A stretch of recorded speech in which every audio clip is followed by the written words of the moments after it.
My name is Ava Delaney. I'm 33, and numbers used to be my safest place. The kind you can hold up to the light and they don't flinch. No spin, no sob story. I'm a senior financial auditor in Seattle. I like clean lines, quiet mornings, and the feeling of a spreadsheet clicking into balance. Until 3 days ago, I was engaged to a man I thought fit right into that balance. Ethan Ward, 35, community charmer, nonprofit consultant. The kind of man who can make a room exhale. He was warm where I was precise, spontaneous where I was scheduled, and for a while, that felt like the perfect equation. We lived in my downtown condo, 6 years of promotions ago, glass, light, and views that turn the city into a polished postcard. We had a plan, a fall wedding, a small reception, maybe Portugal for the honeymoon if we watched the extras. We opened a joint account, $2,800 by last week, $14,000 from him, $14,000 from me. Equal partners, equal choices. Practice for marriage, we said.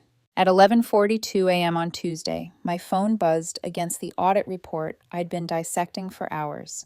I expected something normal. Dinner? You left your umbrella. Maybe a meme with an unfortunate cat. Instead, Kayla's in jail. Bail is $25,000. I'm using the wedding fund. You understand, right? She's family. Kayla is his ex-girlfriend. Together from 19 to 27.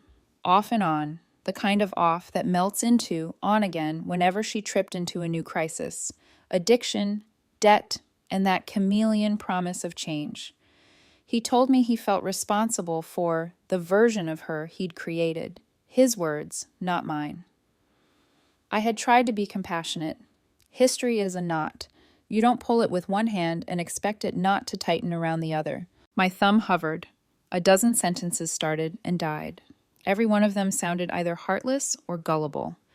In the end, I typed, "You're right, family first." He replied instantly, "Thank you, baby. I knew you'd get it. You're the best person I know." The office hum went soft around me. It wasn't anger that arrived.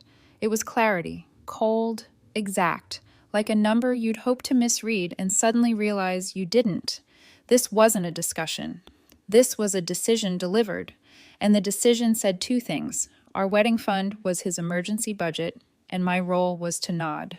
I opened the banking app. My heartbeat didn't spike. It steadied. I navigated to the joint account, entered my personal checking info, and transferred exactly $14,000, my half, back to me. Not a penny of his. I stared at the confirmation screen long enough to memorize the transaction ID, then closed the app like a ledger. Next, I opened a new tab and typed Reykjavik one way. Iceland was the trip I'd wanted for years. Black sand, blue ice, silence. Ethan always vetoed it.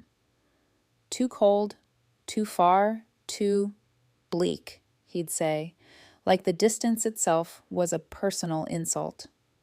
I chose the Friday morning flight, clicked book, watched the screen brighten, payment confirmed, and felt the first inhale touch the bottom of my lungs in weeks.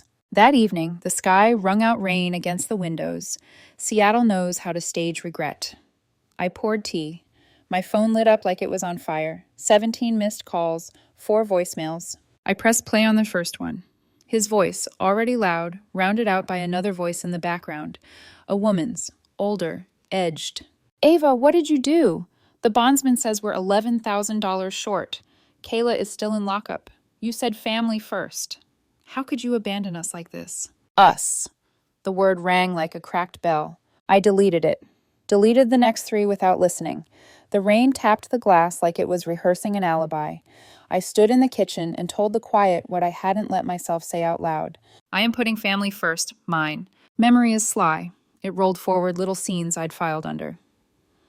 That's just Ethan being kind, the canceled weekend trip because Kayla had a spiral, the way he'd lower his voice on the phone when I walked in, the late-night calls with his mother that ended the moment I reached for the fridge.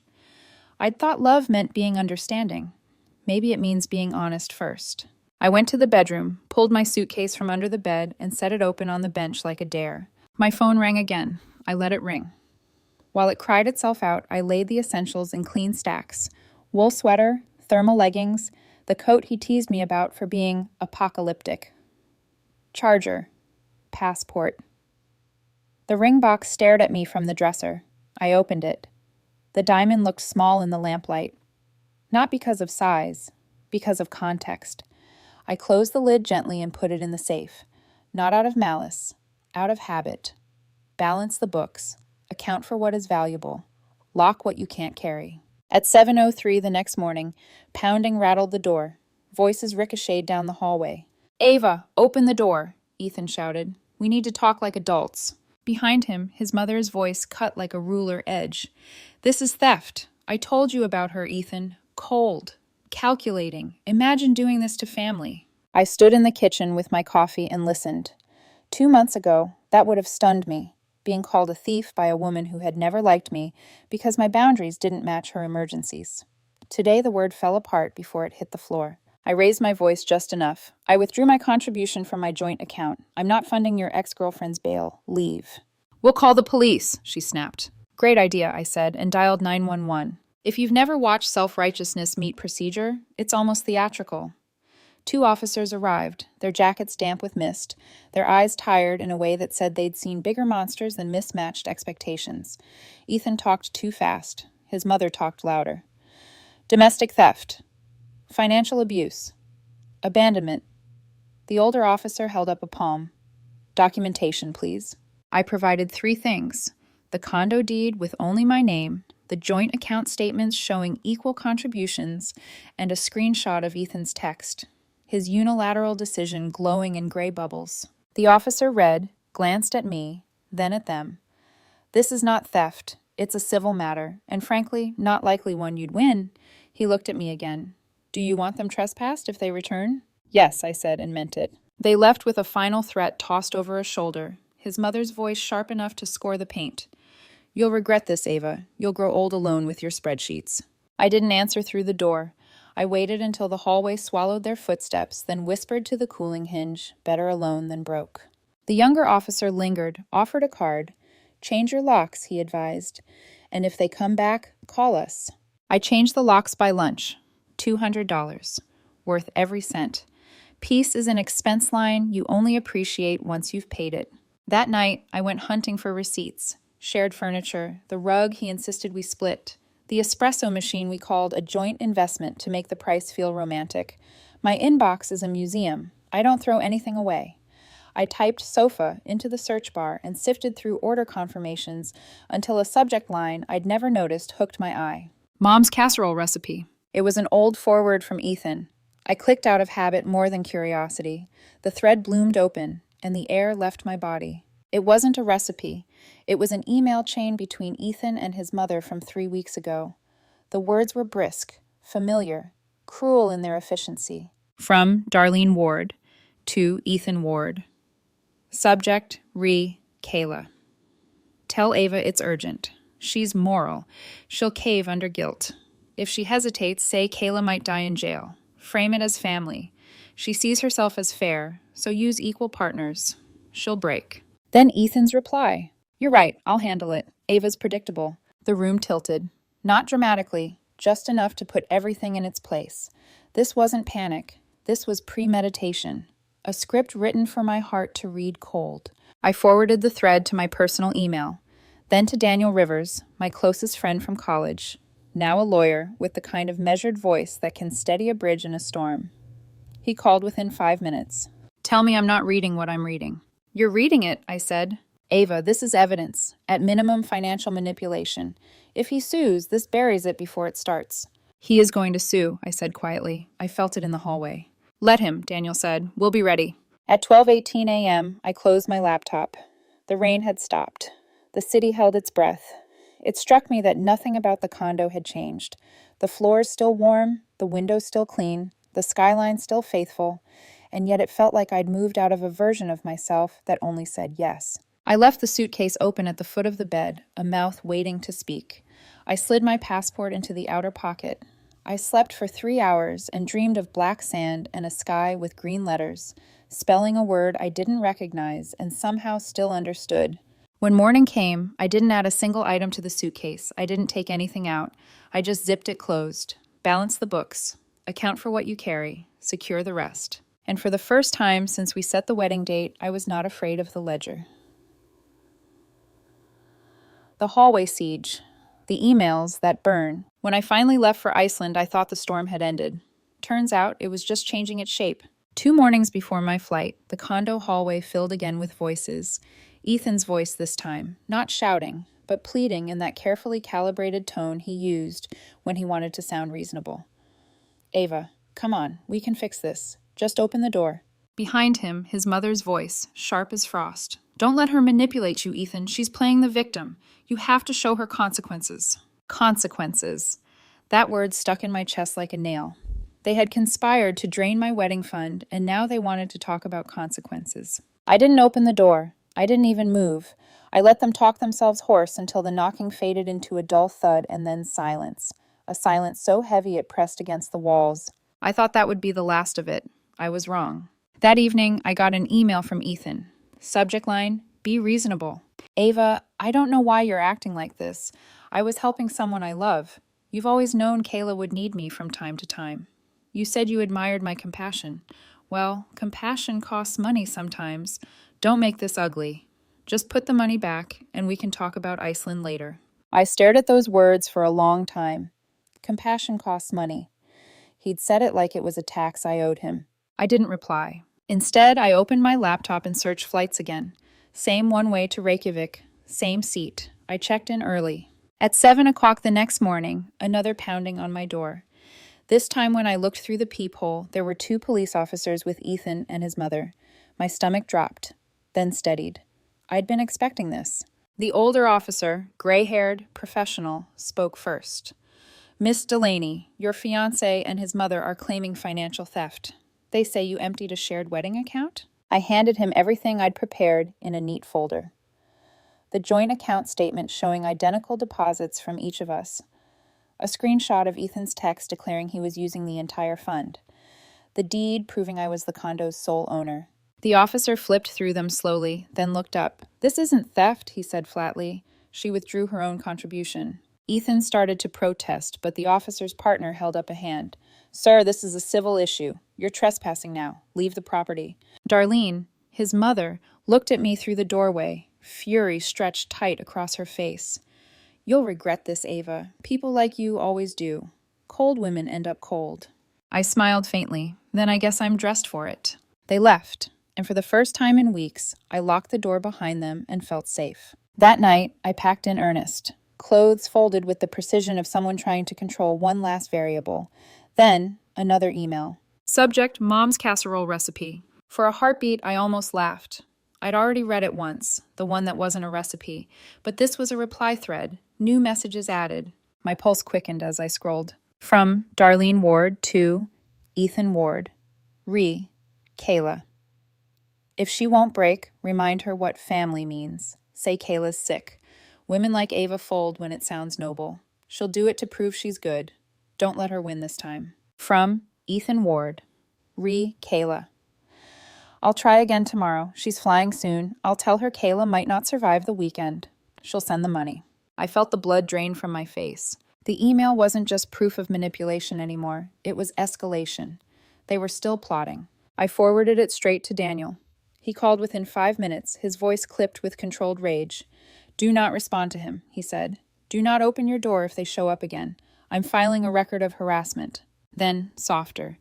Ava, this isn't love you walked away from. It's control. You did the right thing. I closed my laptop and just sat there on the floor. The hum of the refrigerator, the only sound. Control. The word echoed. I'd spent years mistaking it for care. 2 days later, as my plane touched down in Iceland, my phone buzzed with a new message from Ethan. You left me with no choice. You'll hear from my lawyer. That was the last text I received from him for nearly a month, until the envelope came. Back home, while I was settling into the quiet rhythm of remote work and northern light, my coworker forwarded a certified letter that had arrived at the office. A lawsuit, filed by Ethan Ward. He was suing me for $14,000 in stolen funds, $3,000 in emotional damages, and $2,000 in shared property loss. the kind of pettiness that thinks it's justice. I sent Daniel a photo of the letter. He called back within seconds. "They really did it," he muttered. "They're going to drag you through this, but Ava, this isn't going to end how they think." I stared at the glowing aurora outside my window, green ribbons twisting over black sky, and whispered, "Good. Let them think whatever they need to."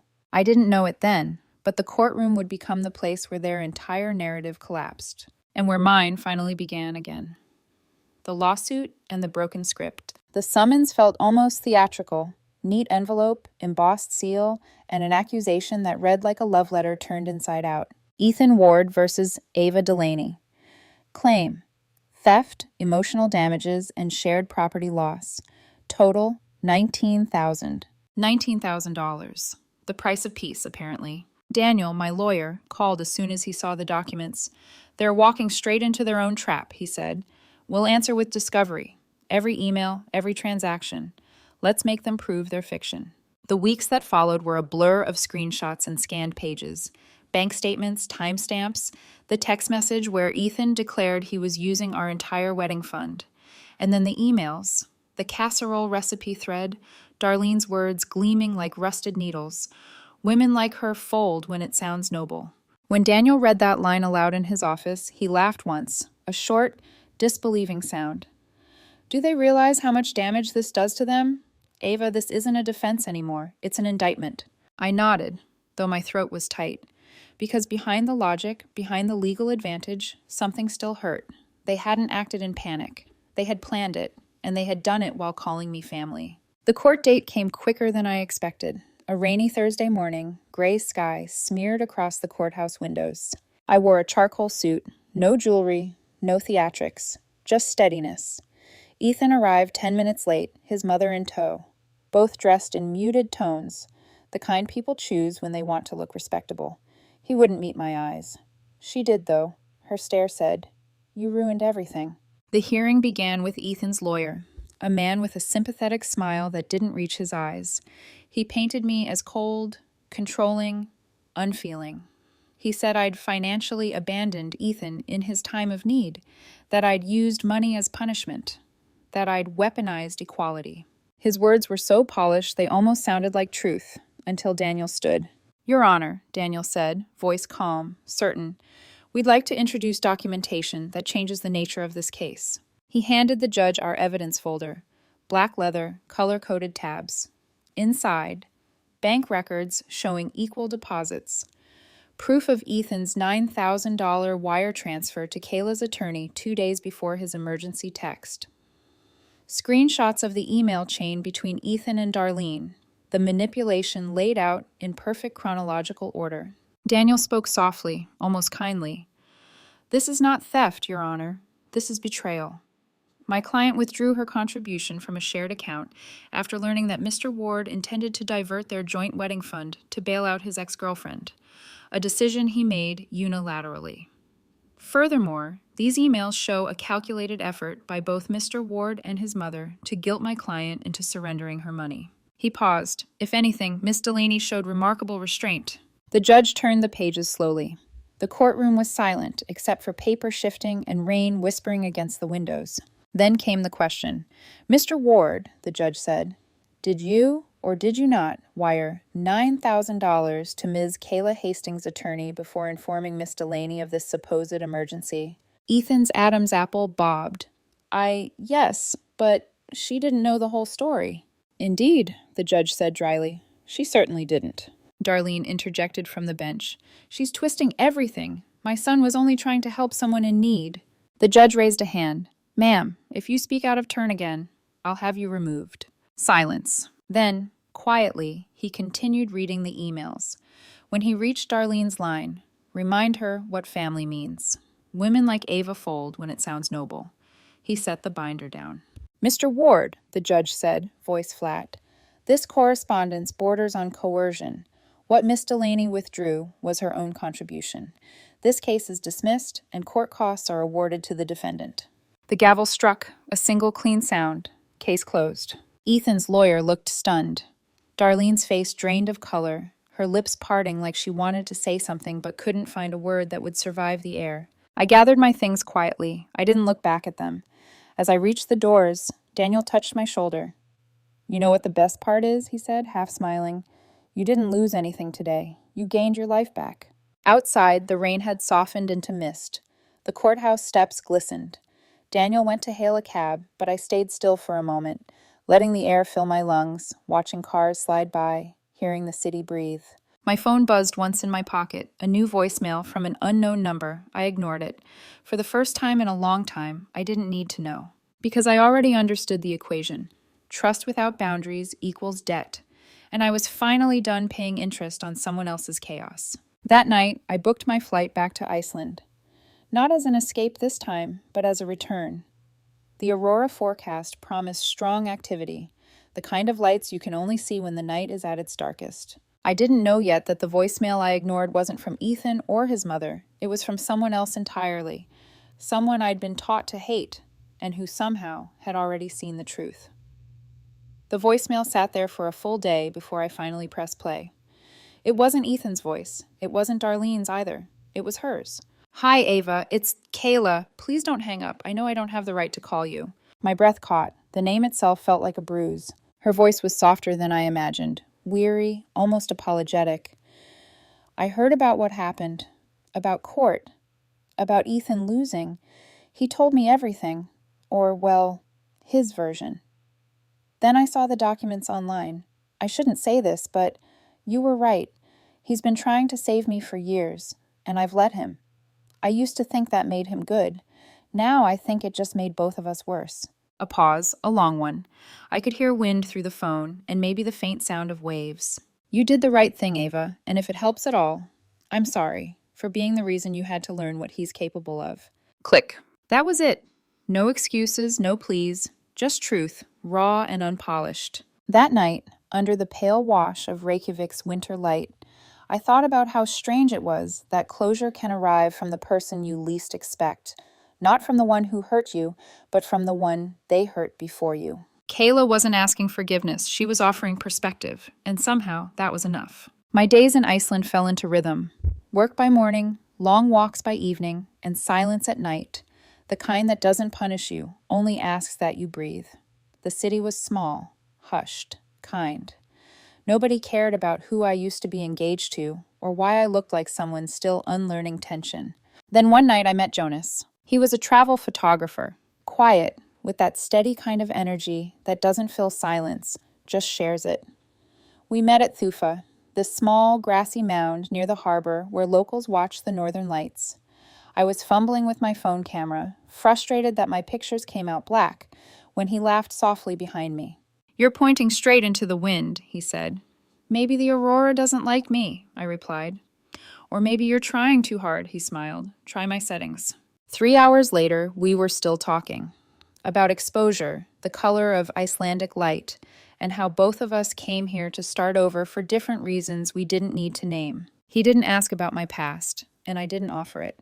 He didn't try to fix me, and I didn't perform being fine.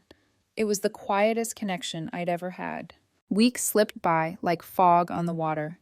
One morning, I opened my laptop to an email from Daniel. "Case officially closed. Judgment filed. You're clear of all liability. Congratulations, Ava." He'd added a smiley face, uncharacteristically warm for him. I replied, "Thank you, Daniel, for everything. I owe you dinner." He wrote back, "You owe me a story, one day." I wasn't ready to tell it yet, but I knew I would, someday. Jonas and I started seeing each other more often. Slow, deliberate, no expectations. Coffee at a corner shop that always smelled like cinnamon. Walks through the harbor where the sea looked like steel. A few nights watching old movies with subtitles in Icelandic neither of us tried to read. One night when the aurora tore across the sky like green silk, Jonas turned to me and said, "Most people chase beauty like it's hiding, but it's always been there. They just look when they're ready." I didn't say anything. I just watched the light move, because he was right. Sometimes I still think about Ethan, not with longing, but with disbelief. How did I miss it? The guilt traps, the soft manipulation dressed up as love, the way he needed to be needed. And then I remember, people like that don't lie all at once. They build it slowly, layer by layer, until the lie feels like home. I stopped blaming myself the day I realized that. A month after the verdict, Darlene filed for bankruptcy. Ethan tried to appeal the decision, but his own emails buried him again. Kayla, the ex, got probation for a separate credit fraud charge. None of it made me happy. It just ended the story. And maybe that's what peace really is. Not justice, not revenge, just the end of noise. On my last night before flying home, I stood with Jonas on a black sand beach, wind tangling my hair, the aurora bleeding green and purple above us. He turned to me and said, "You look like someone who finally stopped apologizing for surviving." I smiled, small but real. Maybe I did. The sea roared in answer, vast, uncaring, honest. And for the first time since I'd said family first, I finally knew who I meant. 5 weeks after the verdict, my mornings stopped feeling like aftermath.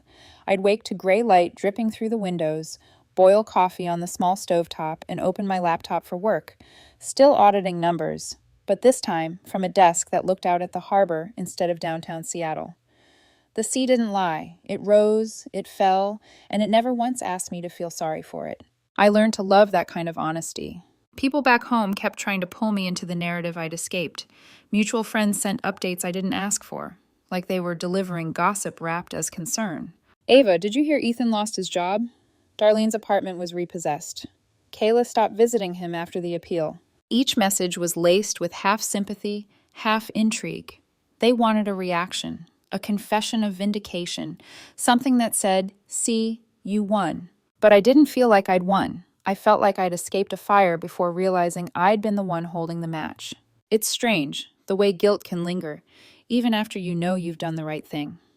For weeks, I caught myself checking the joint account balance, as if part of me still needed proof I hadn't imagined everything. But each time I saw that clean round number, 0, I exhaled a little easier. Because 0 meant done. 0 meant no debt, no shared account, no shared story. Jonas started calling me Ava the Auditor, not because of my job, because he said I audit everything. People's motives, my own emotions, the way silence feels. He said it with a grin, but I think he meant it kindly. With him, life was alarmingly simple. Coffee that never went cold, hikes that started late and ended in laughter, conversations that didn't circle back to pain. He didn't rescue me. He just walked beside me, both of us letting the past stay where it belonged. In the rear view, small and unimportant. Sometimes at night, under the aurora's slow pulse, I'd think about how Ethan's mother used to say, "Family comes first." And I realized how differently I understand that now. Family isn't the person who drains your savings and calls it loyalty. It isn't the person who manipulates your empathy, who punishes your boundaries and names it love.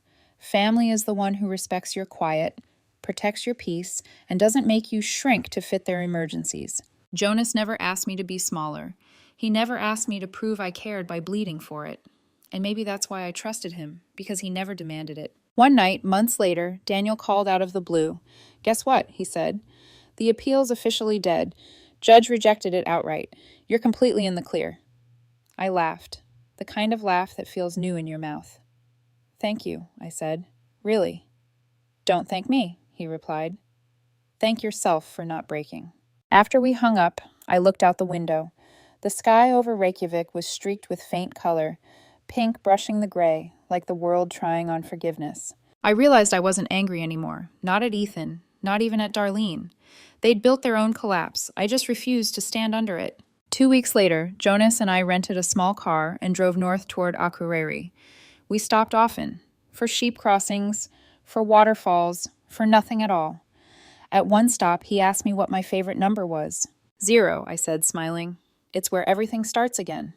He laughed softly, then took my hand. "Then here's to 0.